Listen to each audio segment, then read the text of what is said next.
Paul's motherfucking ego, you magnificent son of a bitch. It's always too long between your fucking videos, man. But I guess that's the price that one pays for never making a bad video, because Paul has always been one of these guys like Napalm Tube that are flatly incapable of making bad videos. Yeah, man, it's great to hear from you, and that was an incredible video. Now let me stop addressing you for a second, Paul, and address the wider audience. So I'll be right back to you. Okay, wider audience, dig this. This is going to be a TLDW video. That means too long, don't watch. So for all you short attention span motherfuckers, this is your invitation to fuck off. Get out. Get the fuck out. Head for the hills. Clear out now. Because, you know, when we get to part 5 or part 6 of this monstrosity I'm about to weave here, if I look in the comment section and see any bitching, pissing and moaning, oh, you wasted my life, Fakesagan, I'm gonna block you. Just like that, for being so fucking stupid and not heeding this warning right here. Get out. Get out. Alright? I plan on reading an entire book, cover to cover, in this video. I'm going to forgive Paul if he doesn't watch the whole thing. So that's what you're in for. Get the fuck out. Okay. Now that we've gotten that out of the way, back to you, Paul. First of all, let me put your mind at ease. I definitely consider us YouTube buddies, man. I got nothing but fucking love. You're one of the coolest people on YouTube. I'm sorry to hear about your medical problems. But at least take solace in the fact that you're one of the few Americans with health coverage. You know, I mean, things can always be worse. Anyway. You really asked me a mouthful in that video of yours. That's why it's going to take so long to respond. And I'm just fucking wiped out right now. It's like 3 a.m. and I've had such a long day. I'm knocked the fuck out, but I've got such a backlog of videos on this topic that I feel like I can't afford to put my response to you off another day. YouTube is really like a job.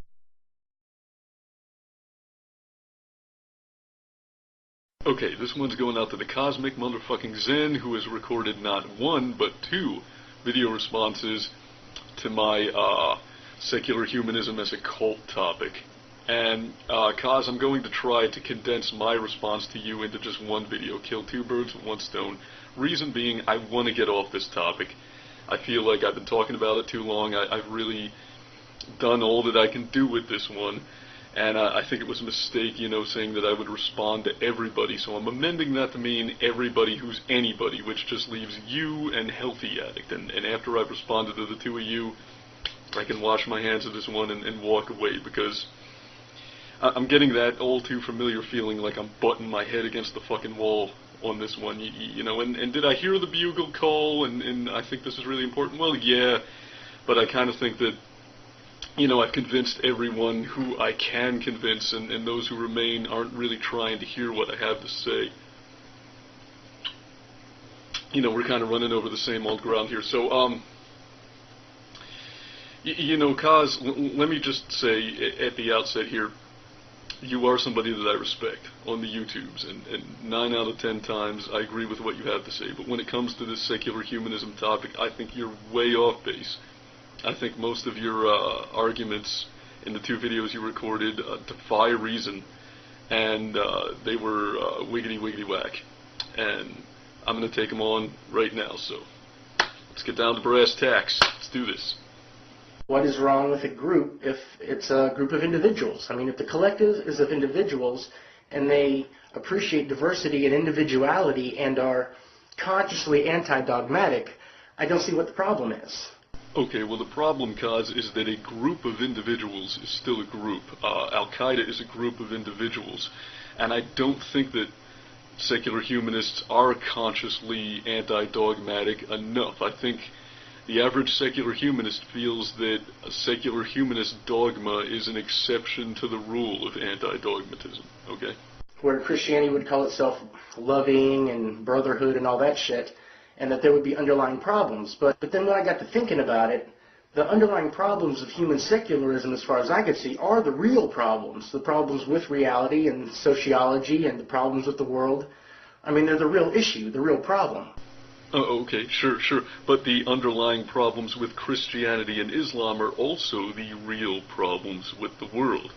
And this is what I'm talking about, with secular humanists believing that they're privy to a higher truth. You know, every group feels like it has found the truth and holds a patent on it, and that in and of itself is a problem with the world. And then you implied that a lot of human secularists have like a utopian vision of always wanting to improve the world. Well, to me that seems smart, virtuous, and noble. Why don't you want to improve the world? What better cause is there? What's wrong with wanting to change the world for the better is that you share it with 6.7 billion.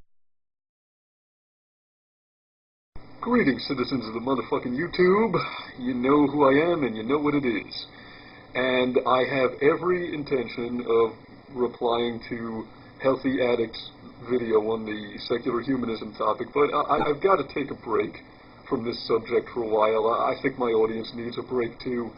So don't take offense to this, Ashley. I've got nothing but respect, but you know, I'm tired of chasing my tail on this one, and I just need a little diversion.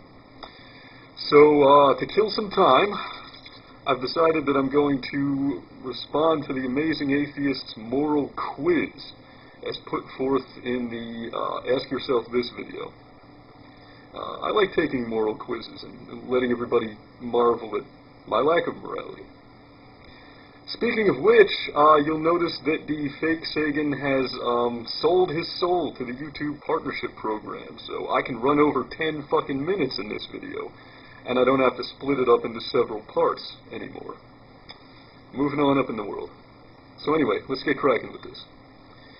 Question the first. If you had to choose between your life as it is now, you'll never be any better off than you are at this moment, or a life where you would become President of the United States, or whatever the highest public office in your country, but you get assassinated a year after leaving office, which would you choose? Well, there's a lot of factors to consider with that question. First, like, do I become president when I'm an old fucker, or am I a young president like JFK or Obama? Because if I'm nearing the end of my life, you know, I might be willing to give up a little bit of it to do something wild. But you know, what I find is problematic with this question is that it presupposes a certain lust for power that I just don't have.